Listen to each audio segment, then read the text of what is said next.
Hi everybody. Hi Angela, how are you? I'm doing good, thank you. How about yourself? I'm doing very well, thank you so much. And hi to everyone out there. Today we're going to talk about, I don't know, board games, I think. Oh, are we? That's a nice change. Yes, after talking about many other things, we're finally back on the board game topic. What specifically are we going to talk about today, Angela?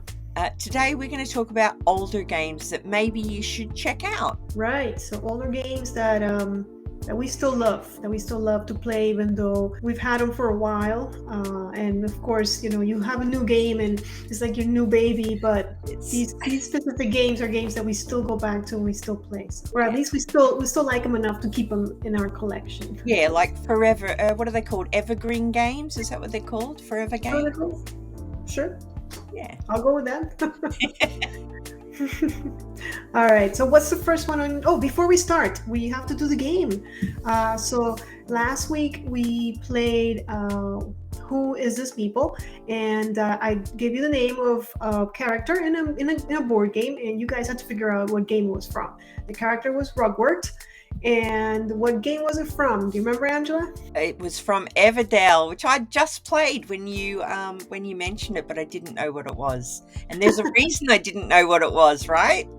Correct. So Rugwort is the character you play against when you play a solo game of Everdell.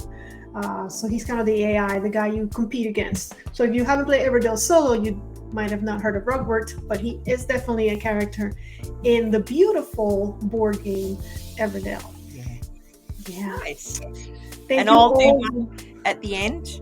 I'll do another one for people to guess.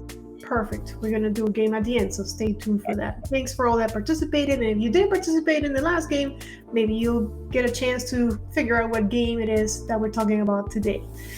All right, so on to our list. Angela, start us off. All right, I'm going to start off with one that some people might say isn't a board game, but it's a board game.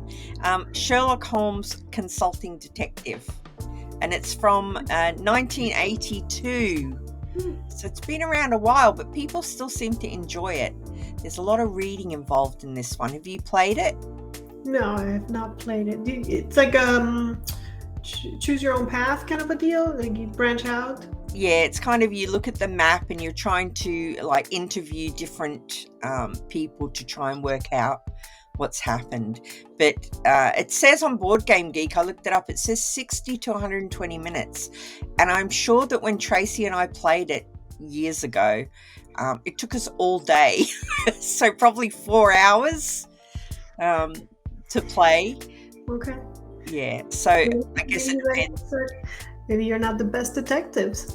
Oh, definitely not 100%. But it's worth having in your collection because it is so different to everything else. And if you like that deductive type thing and story, because it's story rich, you're reading a lot of stuff.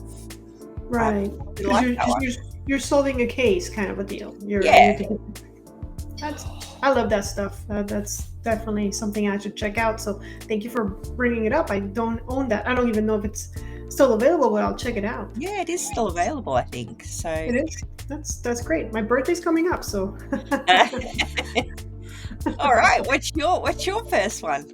All right. So my first one is a board game called Rune Age. And you're gonna see a lot of runes on my list, but this is the first of the rune games. Rune Age is a card game. You can play it solo, you can play it co-op, you can play it competitive. That's the beauty of this deck builder, and also the fact that in most deck builders you have a big market to choose from. In this game, you get like 4 cards that you can buy. And with those 4 cards, you have to figure out a strategy to beat the game depending on what mode you're playing. It's on the land of Terranath, which you guys know that I love because that's the same land as other games that I love. Descent, what is it? Tons of games set on Terranath. So I definitely will keep this one, and also it's a small box, which is great because it's portable. It's not like other games that I like. So Rune Age is a keeper for sure.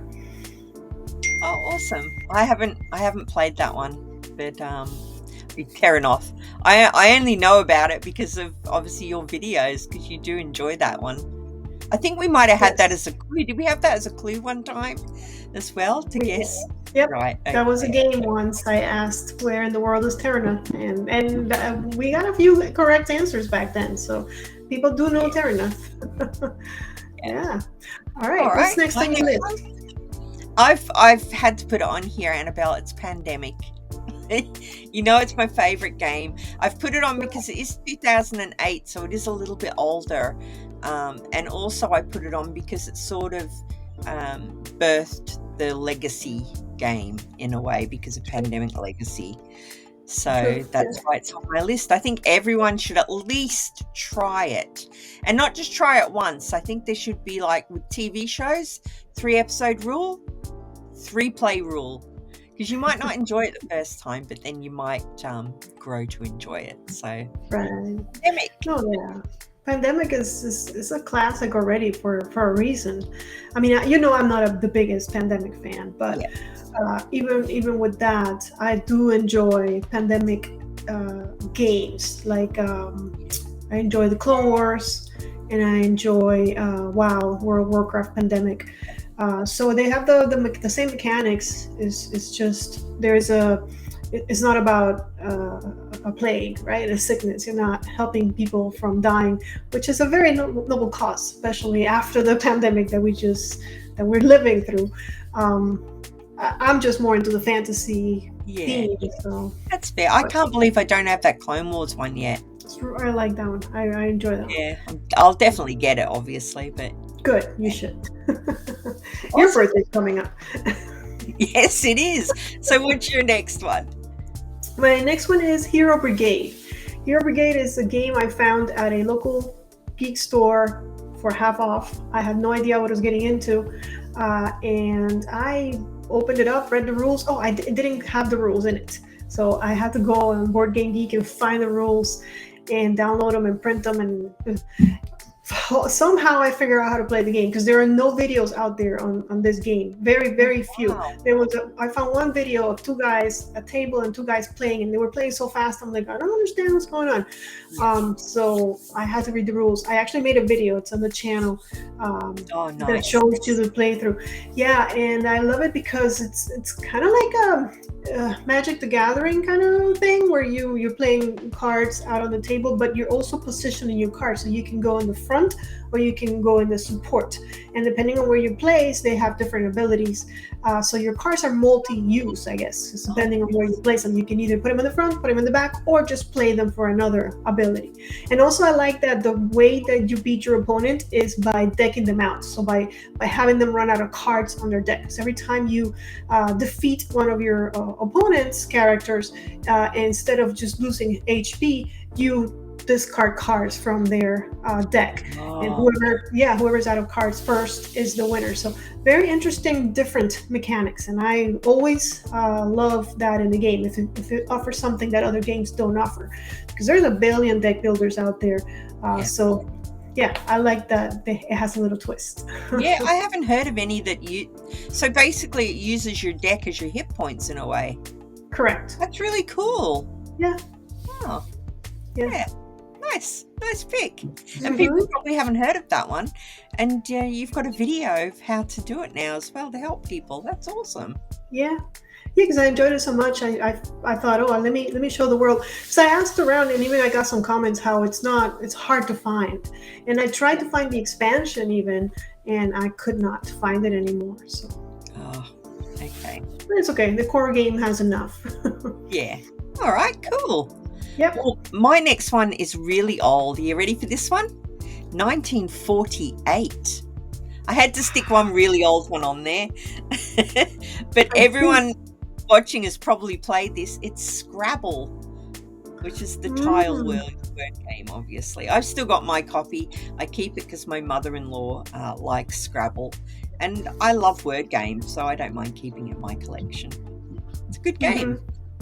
Yeah, I mean, I guess One of the reasons why I don't play it anymore is because my mom used to make me sit down and play with her as a kid. We would play it in Spanish, Yeah. which was harder than in English.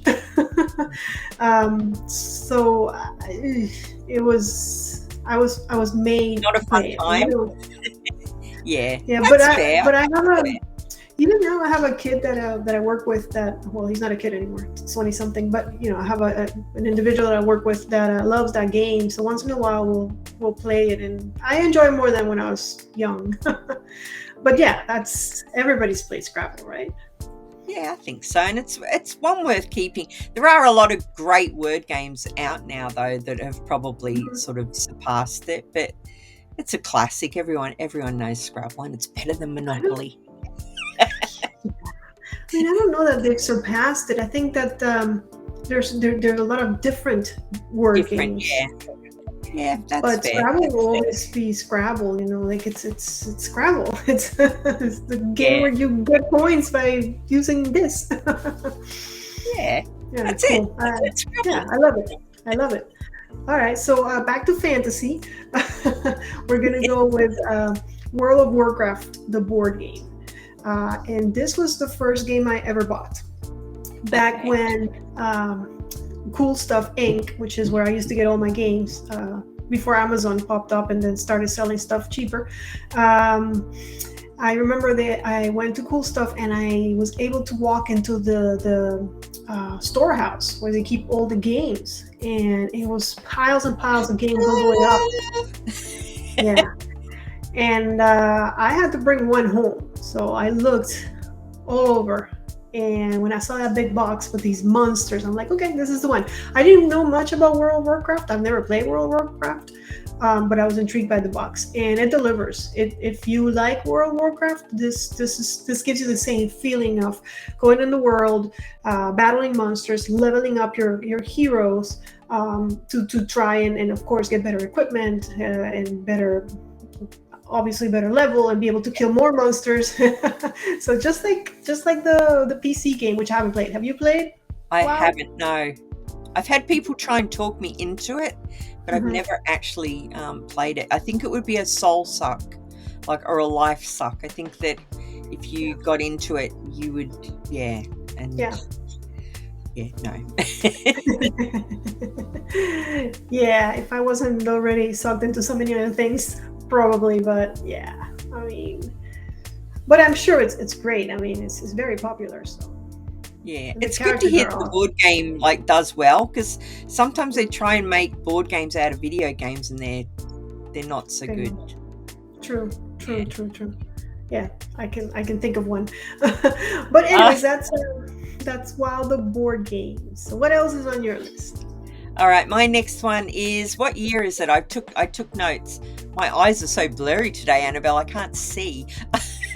1999, and it's the card game Lost Cities, which I think is now also a board game from memory, but Okay.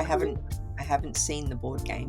But I have played the card game, and it's a nice little entry level game. I think everyone should check it out. Lots of Yeah, you cities. go. So the one you have is a card game. Yeah, so it does have a board that sort of sits on the table for you to place your cards around and on.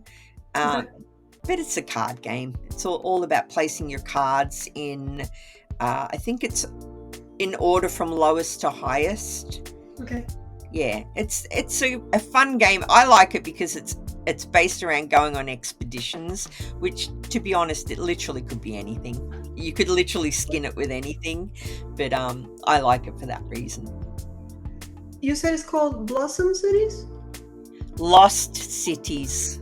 Lost Cities. You were Sorry, yeah, you were you lost. were you were talking about it, and I'm like, that sounds a lot like Lost Cities. I wonder if Lost Cities copied it, because I didn't know Lost Cities You was know what, around though, since Annabelle? They 1999. could literally release one called Blossom Cities and have it be about like the Hanging Gardens. There you go. Also, Angela now is a game developer. Look at that, guys. Reskin that one. You saw it here first. Angela has just started doing games. Very nice. I thought if anybody, I would be the one, since my brother already developed a game. But I guess you beat me to it. That's good. No. All right. That's great. So Lost Cities, yeah, I remember that game. That's a fun one. You're right. It's fast. It plays fast, and it's short, and it's fun. It's just fun. Yeah, It's just people easy. understand it as well. It's easy, isn't it? I mean, Definitely, cards down definitely. in a specific order. Mm-hmm. Yeah. Yeah. All right. Well, my next one, we're gonna go back to the runes. So this is Rune Wars, Okay. and this is also set in Terranath. And this is Rune Wars, the board game, not Rune Wars, the miniature game, which is more recent. I'm talking old school Rune Wars, which is a game that was featured in Orphan Black. Have you ever watched Orphan Black? She walks, I think she walks in there and they're all playing Rune Wars, and it was so cool to see, like, oh wait a minute, that's my board game. Like, I own that one. It's a complex game for sure. You have to follow all the steps in order to keep track of what's going on, because you have a lot of faces. But basically, what you're trying to do is a player versus player, and you're trying to figure out where your opponent's runes are on the map and collect them. You have to collect, I believe, it's 5 runes. And of course, your opponent, or you, if you're trying to keep your opponent from getting to your runes, can move runes around. So it's not as easy as it sounds. I mean, you have armies, deployment, so you're going to go to battle, and it's the same miniatures as Descent. So you same monsters that you see in the game of Descent, because that's also based on the land of Terranath. They're also the same monsters that you see in Rune Age, which I talked about before. So it all kind of comes together, and you can just pretend you're in another land. So I love that game, and the only reason I don't play that often is because it's huge, and again, it's complex. Takes a while to play. Yeah, as soon as you said complex, my brain started to shut down. I was like, no, that's not for me. Like, taking note and trying to remember loads of things to do. And I suck at deduction as well. Like, trying to find things on a map, especially if someone else is moving them around. I'm like, yeah, I that was understand. hard. But it's so fun. But I understand. I get it. Yeah, there's even, like, I don't remember, but I think there's like a night phase and a day phase and a this phase and a hero phase. Yeah. Yeah. It's cool though that they all sort of are in the same universe. So when you're playing them, you already have a little bit of background knowledge on like what the creatures are or that kind of thing. That's cool. Yeah, definitely. You actually play with the same heroes in Descent as you play in Rune Wars. For a matter of fact, I don't know where my miniatures are anymore. I don't know if I put them all in the Descent box or they're in the Rune Wars. I can never find them. The other day we played Runebound, which is another game based on Terranath, and I didn't know what the miniatures were because it's the same miniatures. So I grabbed miniatures from The Walking Dead and we used them. The Walking Dead Terranoth edition. Yep, exactly. They were not dressed apart to kill dragons, but hey. Oh, geez, the things we do as gamers, eh? Yeah. Right. All right. My next one, you're going to like this one. I haven't played it since the 90s, but it's Magic the Gathering, Annabelle. I love it. It's an evergreen, isn't it? It's, yeah, it doesn't seem to be going anywhere. No. So I've put it on my list for that reason. It's an older game, 1993. Wow. I thought it was older, actually. I'm surprised. That's it, 1993? I've took my notes from, my eyes are so blurry. I've took my notes from Board Game Geek, and it said 1993. I know it was the 90s because I had a little board game shop, or a little role-playing shop, I should say. And man, those things sold. They were just like out the door. Yeah, good for business. Yeah, because it's a collectible, so you want to get more cards and get more booster packs, and yeah, when the new season rolls out, you need to get more cards. So Yeah. And it's amazing that they're still releasing new things for it. Oh yeah. It is not going anywhere. Like, remember Keyforge? They released that game Keyforge a few years back, and they were like, "Oh, this is a Magic the Gathering killer. This is just going to smash it." And then it sort of disappeared. I don't hear anyone playing. I'm sure there are people playing Keyforge, but yeah, it definitely wasn't a Magic the Gathering killer that they all thought it was going to be. They've tried so many, like even the Star Wars one that was recently, I mean not recent, but Destiny, Star Wars Destiny, which I thought was pretty cool because it was not only a card game but it also had dice. And it didn't go well. And then there was a Final Fantasy one. The only ones that I think are not going anywhere are Magic the Gathering and Pokemon Go. Pokemon Go is that what it's called? Yeah, Pokemon as well. Yeah, those are solid. All right, well, you're gonna like my next one, I think. It's an easy game. I don't know that you've played it. It's called 10 Days Across the USA. I haven't played it. You haven't played it? You would like this one. So it's a game where you're planning your vacation across the USA, and you're gonna grab a bunch of tiles, and you have to put them in a 2-week itinerary. Your board is your 2-week itinerary, and you just kind of put them, and then you look at them. And they have to be in a sequence where you can actually walk from one state to another. And if they're not, then you have to figure out a way to switch them. So the way you do it is every turn you're gonna pick a card. You can pick from the ones that are face up. If sometimes people cover them, so good luck. But you can pick one face up, or you can take one blind, and then you're gonna switch it with one that's already in your itinerary, and that's how you go. Of course, there's things that can help you, like cars can make you skip a state, or airplanes so you can fly from one state to another, but it's complicated. And let me tell you, it taught me the states, it taught me geography, so I'm very thankful to it. I love when a game is not just entertaining, but it actually teaches you something, you know? Yeah, I was going to ask that, whether or not, like, living in the US, you know, I've got a rough idea where the states are because I've been to most of them. But if you lived in the US, do you think it would be easier to play, or it doesn't really matter? I think if you know the states, it might be easier. Of course, there's different versions. So there's one for all 10 days across Europe, 10 days across Asia. So you can pick another one. But yeah, I think. But I mean, it's just fun, and it's a fun way to learn, like where the states are or the countries. Like I remember growing up, I'm terrible with history and geography. I'm more like a math analytical person. So I remember my brother loved Risk. And I didn't care much about Risk, but let me tell you, I learned the few, because it didn't have every country, but the countries that were depicted in that board game, I can tell you exactly where they all are because we played it so much. So I'm thankful that I did. You know, if not, I wouldn't know where Afghanistan is. Yeah, that's fair. It sounds like a good one. I think I would like that because I like actually touring the USA as well. Yes, and it doesn't sound too hard either. So no.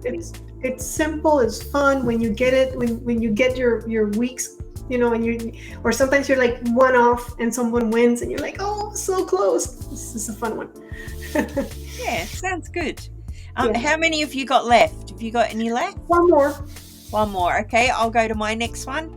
My next one's from 1997, and it's called For Sale, which is a little 2-phase card game, and I took notes on how to play it. All right.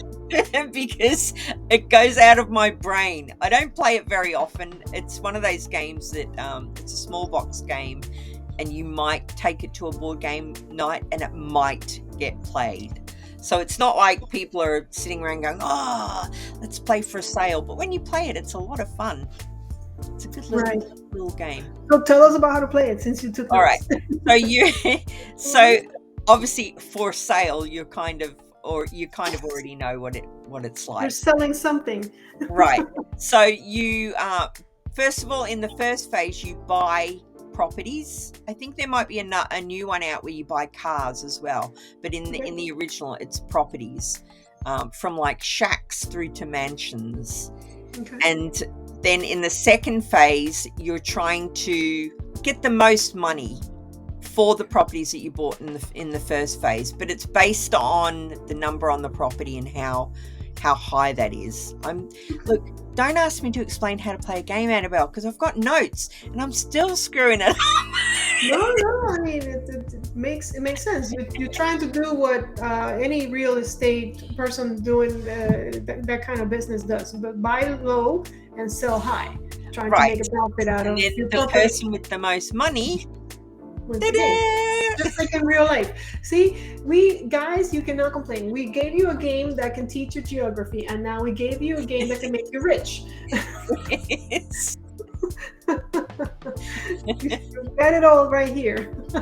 It's good. I think we've had a pretty good mix, actually, of genres and easiness and all that. I think we've done quite well on this one. That's the great thing about board games. You can find a game about pretty much anything, and that's the beauty of it. That there's a board game that can interest you no matter what you like and what you're good at. Yeah. So that's great.